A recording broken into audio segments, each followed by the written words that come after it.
Hi, എല്ലാവർക്കും നമ്മുടെ ചാനലിലേക്ക് വീണ്ടും സ്വാഗതം. അപ്പോൾ ഇന്ന് ഞാൻ വന്നിട്ടുള്ളത് കുട്ടികൾക്കൊക്കെ ഒരുപാട് ഇഷ്ടപ്പെട്ട ചോക്ലേറ്റ് ഫിൽഡ് ആയിട്ടുള്ള കുക്കീസിൻ്റെ റെസിപ്പി ആയിട്ടാണ്. അപ്പോൾ ഇത് നമ്മൾ ചെയ്യുന്നത് ഓവണൊന്നും ഇല്ലാതെ പാനിൽ വെച്ചിട്ടാണ്. പിന്നെ ഇതിൽ നമ്മൾ ബേക്കിംഗ് പൗഡറോ ബേക്കിംഗ് സോഡയോ മൈദയോ ഒന്നും ഉപയോഗിക്കുന്നില്ല. അതുകൊണ്ട് തന്നെ നല്ല ഹെൽത്തി ആയിട്ടുള്ള ബിസ്ക്കറ്റാണ് കുട്ടികൾക്കൊക്കെ ഉണ്ടാക്കി കൊടുക്കാൻ വേണ്ടിയിട്ട്. അപ്പോൾ നമുക്ക് വേഗം തന്നെ വീഡിയോയിലോട്ട് പോവാം. ഇതെങ്ങനെയാണ് തയ്യാറാക്കുന്നതെന്ന് നോക്കാം. അപ്പോൾ ഞാനിവിടെ ഒരു ബൗൾ എടുത്തിട്ടുണ്ട്. ഇതിലേക്ക് നമ്മൾ ചേർക്കുന്നത് 100 ഗ്രാം ബട്ടറാണ്. ബട്ടർ ആണെങ്കിൽ ഉപ്പില്ലാത്ത ബട്ടർ എടുക്കുക, അല്ലെങ്കിൽ നിങ്ങൾക്ക് നെയ്യ് വേണമെങ്കിലും ഉപയോഗിക്കാവുന്നതാണ്. അപ്പോൾ ബട്ടർ ഒരു സ്പൂൺ വെച്ചിട്ടോ അല്ലെങ്കിൽ ഒരു വിസ്ക് വെച്ചിട്ടോ നന്നായിട്ട് ഇതുപോലെ ഒന്ന് ബീറ്റ് ചെയ്തെടുക്കുക. അപ്പോൾ ഒത്തിരി മെൽറ്റായ പരുവത്തിൽ നമ്മുടെ ബട്ടർ ചേർത്തിട്ടുണ്ടെങ്കിൽ ഇതുപോലെ ക്രീമി ആയിട്ട് കിട്ടില്ല കേട്ടോ. കുറച്ചൊരു കട്ടി ഉണ്ടെങ്കിലും കുഴപ്പമില്ല. ഇനി നമ്മളിതിലേക്ക് പഞ്ചസാര ചേർക്കുന്നുണ്ട്. 1 കപ്പ് പൊടിച്ച പഞ്ചസാരയാണ് ഞാനിവിടെ എടുത്തിട്ടുള്ളത്. അത് കുറേശ്ശെയായിട്ട് ചേർത്തിട്ട് നന്നായിട്ട് ബീറ്റ് ചെയ്ത് കൊടുക്കുക. അപ്പോൾ നമ്മൾ ബട്ടർ ക്രീമൊക്കെ ചെയ്യുന്ന പോലെ അതുപോലെ നന്നായിട്ട് ഇതുപോലെ ബട്ടറും നമ്മുടെ പഞ്ചസാരയും കൂടെ ബീറ്റ് ചെയ്തെടുക്കുമ്പോൾ ഇതുപോലെ അത്യാവശ്യം നല്ല ക്രീമി ആയിട്ട് കിട്ടും. ഞാൻ ബാക്കിയുള്ള പഞ്ചസാര കൂടെ ചേർത്തിട്ടുണ്ട്. എന്നിട്ട് ഒന്നുകൂടെ ഒന്ന് മിക്സ് ചെയ്തെടുക്കുന്നുണ്ട്. അപ്പോൾ നിങ്ങൾക്ക് ബീറ്റർ ഉണ്ടെങ്കിൽ ബീറ്റർ ഉപയോഗിക്കാം കേട്ടോ. ഇതുപോലെ ചെയ്യുകയാണെങ്കിലും പെട്ടെന്ന് തന്നെ റെഡിയായി കിട്ടും. വിസ്ക് വെച്ചിട്ടോ സ്പൂൺ വെച്ചിട്ടോ ചെയ്താൽ മതി. ഇപ്പോൾ നമ്മുടെ ക്രീം നല്ല റെഡിയായി വന്നിട്ടുണ്ട്. അപ്പോൾ നമ്മൾ ബട്ടറും പഞ്ചസാരയും കൂടി ഇതുപോലെ നല്ല ക്രീമി ആയിട്ട് എടുത്തിട്ടുണ്ടെങ്കിൽ നമ്മുടെ ബിസ്ക്കറ്റ് നല്ല സോഫ്റ്റ് ആയിട്ട് കിട്ടും.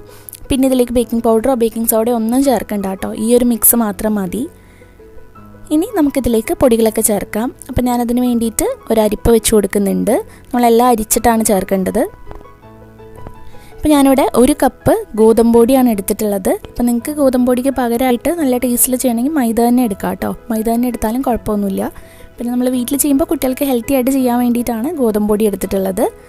ഇനി ഇതിലേക്ക് നമ്മൾ ചേർക്കുന്നത് കൊക്കോ പൗഡറാണ്. കൊക്കോ പൗഡർ ഞാൻ 1.5 ടേബിൾ സ്പൂൺ ചേർക്കുന്നുണ്ട്. അപ്പോൾ എൻ്റെ കൊക്കോ പൗഡർ അധികം കളറില്ല കേട്ടോ. അപ്പോൾ നിങ്ങൾ നല്ല കളറുള്ള കൊക്കോ പൗഡർ എടുക്കണമെങ്കിൽ കുറച്ചുകൂടെ ബിസ്ക്കറ്റിന് നല്ല കളർ കിട്ടും. പിന്നെ ഇതിലേക്ക് ഒരു നുള്ളു ഉപ്പ് ചേർക്കുന്നുണ്ട്. ആ ഒരു മധുരം ഒന്ന് ബാലൻസ് ചെയ്യാൻ വേണ്ടിയിട്ടാണ്. എന്നിട്ട് ഇതെല്ലാം കൂടെ നന്നായിട്ടൊന്ന് അരിച്ചിട്ട് ഇതിലേക്ക് ചേർത്ത് കൊടുക്കുക. ആ ഒരു കട്ടകളൊന്നും ഇല്ലാതിരിക്കാൻ വേണ്ടിയിട്ടാണ്. ഇനി ഇത് നന്നായിട്ടൊന്ന് മിക്സ് ചെയ്ത് നമുക്ക് ചപ്പാത്തിയൊക്കെ കുഴച്ചെടുക്കുന്ന പോലെ തന്നെ നന്നായി ഒരു മാവിൻ്റെ പരുവത്തിൽ കുഴച്ചെടുക്കണം. അപ്പോൾ ഇതിലേക്ക് ഇപ്പോൾ എനിക്ക് പാലോ വെള്ളമോ ഒന്നും ചേർക്കേണ്ടി വന്നില്ല കേട്ടോ. ആ ഒരു ബട്ടറിൻ്റെ ആ ഒരു നനവ് കൊണ്ട് തന്നെ നമുക്ക് നന്നായിട്ട് കുഴച്ചെടുക്കാൻ പറ്റും. കാരണം നമ്മുടെ അത്രയും ക്രീം ഉണ്ടല്ലോ, അത് വെച്ചിട്ട് തന്നെ നമുക്ക് നന്നായി കുഴച്ചെടുക്കാം.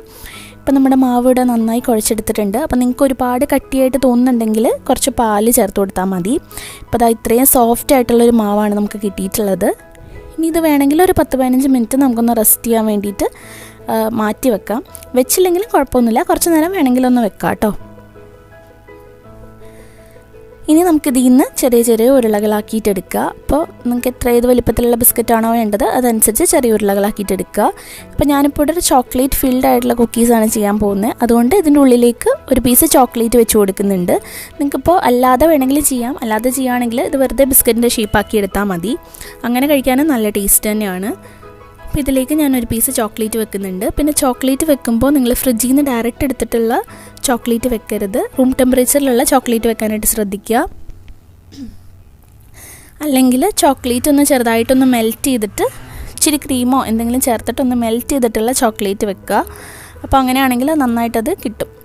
ഇപ്പോൾ ഇതാ ഞാനിത് ബിസ്ക്കറ്റിൻ്റെ ഷേപ്പാക്കി എടുത്തിട്ടുണ്ട്. അപ്പോൾ അതുപോലെ നമുക്കെല്ലാം ചെയ്തിട്ടെടുക്കണം. അപ്പോൾ ഇതിൻ്റെ ഉള്ളിലേക്കായിട്ട് ഒരു പീസ് ചോക്ലേറ്റ് ഇതുപോലെ വെച്ചിട്ട് അതും നന്നായിട്ട് പരത്തി കൊടുക്കുക. എന്നിട്ട് ഇതുപോലെ കവർ ചെയ്ത് കൊടുക്കുക. ഇനിയിപ്പോൾ ഇതുപോലെ നിങ്ങൾ ചോക്ലേറ്റ് വെക്കുന്നില്ലെങ്കിൽ ഇതിലേക്ക് കുറച്ചുകൂടെ കൊക്കോ പൗഡർ ചേർത്ത് കൊടുക്കുകയാണെങ്കിൽ നല്ലൊരു ചോക്ലേറ്റ് കുക്കീസായിട്ട് വേണമെങ്കിൽ ചെയ്തെടുക്കാം കേട്ടോ. അങ്ങനെ വേണമെങ്കിലും ചെയ്യാവുന്നതാണ്. നല്ല ടേസ്റ്റ് തന്നെയാണ്. അപ്പോൾ അതാ എല്ലാം ഇതുപോലെ നമുക്ക് ബിസ്ക്കറ്റിൻ്റെ ഷേപ്പാക്കിയിട്ടെടുക്കുക.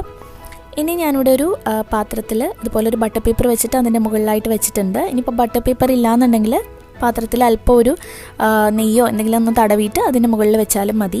പിന്നെ വെക്കുമ്പോൾ ഇതുപോലെ കുറച്ച് ഗ്യാപ്പ് ഇട്ടിട്ട് വെക്കാനായിട്ട് ശ്രദ്ധിക്കുക. ഇനി ഞാനിവിടെ 2 രീതിയിൽ ബേക്ക് ചെയ്തിട്ട് കാണിക്കാം. ഒന്ന്, ഇതുപോലൊരു പഴയ പാത്രം എടുത്തിട്ടുണ്ട്. അതിൻ്റെ ഉള്ളിലേക്കായിട്ട് ഒരു സ്റ്റാൻഡ് വെച്ച് കൊടുത്തിട്ടുണ്ട്. അപ്പോൾ നിങ്ങൾക്ക് ഇതുപോലെ ഏത് പാത്രം വേണമെങ്കിലും എടുക്കാം കേട്ടോ. അതിൻ്റെ ഉള്ളിൽ വേണമെങ്കിൽ ഉപ്പിടാം. ഉപ്പിട്ടിട്ട് അതിൻ്റെ മുകളിലായിട്ട് സ്റ്റാൻഡ് വെക്കാം. എങ്ങനെയാണെങ്കിലും കുഴപ്പമില്ല. ഇനി ഇത് അടച്ച് വെച്ചിട്ട് ഒരു മീഡിയം ഫ്ലെയിമിൽ ഒരു 5 മിനിറ്റ് ആദ്യം ഒന്ന് പ്രീ ഹീറ്റ് ചെയ്തെടുക്കുന്നുണ്ട്. ഇപ്പോൾ നമ്മുടെ പാത്രമൊക്കെ നന്നായിട്ട് ചൂടായി വന്നിട്ടുണ്ട്. ഈ ചൂടായ പാത്രത്തിലേക്കാണ് നമ്മൾ ബിസ്ക്കറ്റ് ഇറക്കി വെക്കേണ്ടത്. അപ്പോൾ നമ്മുടെ പ്ലേറ്റ് ഈ ഒരു സ്റ്റാൻഡിൻ്റെ മുകളിൽ ഇരിക്കുന്ന രീതിയിൽ വെച്ച് കൊടുക്കുക. നിങ്ങൾക്ക് വേണമെങ്കിൽ നമ്മുടെ ഇഡ്ഡലിയുടെ പാത്രമൊക്കെ അതിലാണെങ്കിലും വേവിച്ചെടുക്കുക കേട്ടോ. അതിലാണെങ്കിലും നമ്മുടെ ബിസ്ക്കറ്റ് നന്നായിട്ട് കിട്ടും. ഉള്ളിൽ ഉപ്പോ എന്തെങ്കിലും ഇട്ട് കൊടുത്താൽ മതി. അപ്പോൾ നമ്മുടെ ബിസ്ക്കറ്റിൻ്റെ പാത്രം ഇറക്കി വെച്ച് കൊടുത്തിട്ടുണ്ട്. ഇനി ഇത് നമുക്ക് അടച്ചു വെക്കാം. അപ്പം മൂടിയിൽ ഈ ഒരു ഹോളുണ്ടെങ്കിൽ അതുകൂടെ ഒന്ന് അടച്ചു വെക്കുക. എന്നിട്ടിത് നമ്മളൊരു ലോ ഫ്ലെയിമിലാണ് വേവിച്ചെടുക്കുന്നത്. ആദ്യം വേണമെങ്കിൽ ഒരു 5 മിനിറ്റ് ഒരു മീഡിയം ഫ്ലെയിമിൽ വെക്കാം. അതിന് ശേഷം ലോ ഫ്ലെയിമിൽ ഒരു 25 മുതൽ 30 മിനിറ്റ് വരെയാണ് വേവിച്ചെടുക്കേണ്ടത്. ഇനി ബാക്കിയുള്ള ബിസ്ക്കറ്റ് ഞാൻ വേറൊരു രീതിയിൽ കാണിച്ചു തരാം. താഴെ ഒരു തട്ട് വെച്ച് കൊടുത്തിട്ടുണ്ട്. അതിന് മുകളിലേക്കായിട്ട് നമ്മുടെ ദോശയുടെ തവയാണ് വെച്ചിട്ടുള്ളത്. എന്നിട്ട് അതിൻ്റെ മുകളിലായിട്ട് വേണമെങ്കിൽ ഒരു പ്ലേറ്റിൽ തന്നെ വെച്ച് കൊടുക്കാം. അല്ലെങ്കിൽ ഞാനിവിടെ ഒരു ബട്ടർ പേപ്പർ വെച്ചിട്ടുണ്ട്. അതിൻ്റെ മുകളിലായിട്ട് ബാക്കി ഉണ്ടായിരുന്ന 4 ബിസ്ക്കറ്റ് വെച്ചിട്ടുണ്ട് കേട്ടോ. എന്നിട്ടിത് ഒരു മൂടി വെച്ചിട്ട് പോലെ ഒന്ന് കവർ ചെയ്യുക. ഇതും നമ്മൾ എന്നിട്ട് വേവിച്ചെടുക്കുക. സാധാരണ സമയം തന്നെ 25 മുതൽ 30 മിനിറ്റ് വരെയാണ് ഇതിലും എടുക്കുക. അപ്പോൾ ഇതിലും എങ്ങനെയാണ് വരിക എന്ന് ഞാൻ കാണിച്ചു തരാം. ഇപ്പം നമ്മുടെ പാത്രത്തിൽ ആദ്യം വെച്ച ബിസ്ക്കറ്റ് എല്ലാം റെഡി ആയിട്ടുണ്ട്. കണ്ടില്ലേ, നമ്മൾ ആ ഗ്യാപ്പ് ഇട്ട് വെച്ചിട്ട് പോലും എല്ലാം നന്നായി വലുതായി വന്നിട്ടുണ്ട്. അപ്പോൾ ഇതിൽ നമ്മൾ ബേക്കിംഗ് പൗഡറും ബേക്കിംഗ് സോഡയും ഒന്നും ചേർത്തിട്ടില്ല. എന്നാലും ബിസ്ക്കറ്റ് നന്നായിട്ട് തന്നെ ബേക്കായി റെഡിയായി കിട്ടിയിട്ടുണ്ട്. ഇപ്പോൾ ഇത് കുറച്ച് സോഫ്റ്റ് ആയിട്ട് ഉണ്ടാവുക തൊട്ട് നോക്കിയിട്ടുണ്ടെങ്കിൽ. പക്ഷേ ഇത് തണുത്ത് കഴിയുമ്പോൾ ശരിക്കും നല്ല ടെക്സ്ചറിൽ കിട്ടും. അപ്പോൾ നമുക്കിത് തണുക്കാൻ വേണ്ടിയിട്ട് മാറ്റി വെക്കാം. അപ്പോൾ നമ്മുടെ ആ പാനിലുള്ളതൊക്കെ റെഡിയായി വന്നിട്ടുണ്ട്. അപ്പോൾ പാനിലുള്ളത് കുറച്ച് ചെറിയ ബിസ്ക്കറ്റ് ആയിരുന്നു. അപ്പോൾ അതുകൊണ്ട് തന്നെ അതിൻ്റെ ചോക്ലേറ്റ് ഉള്ളിൽ നിന്ന് കുറച്ച് പുറത്ത് വന്നിട്ടുണ്ട് കേട്ടോ. അപ്പോൾ നന്നായിട്ട് കവർ ചെയ്യാത്തതുകൊണ്ടാണ്.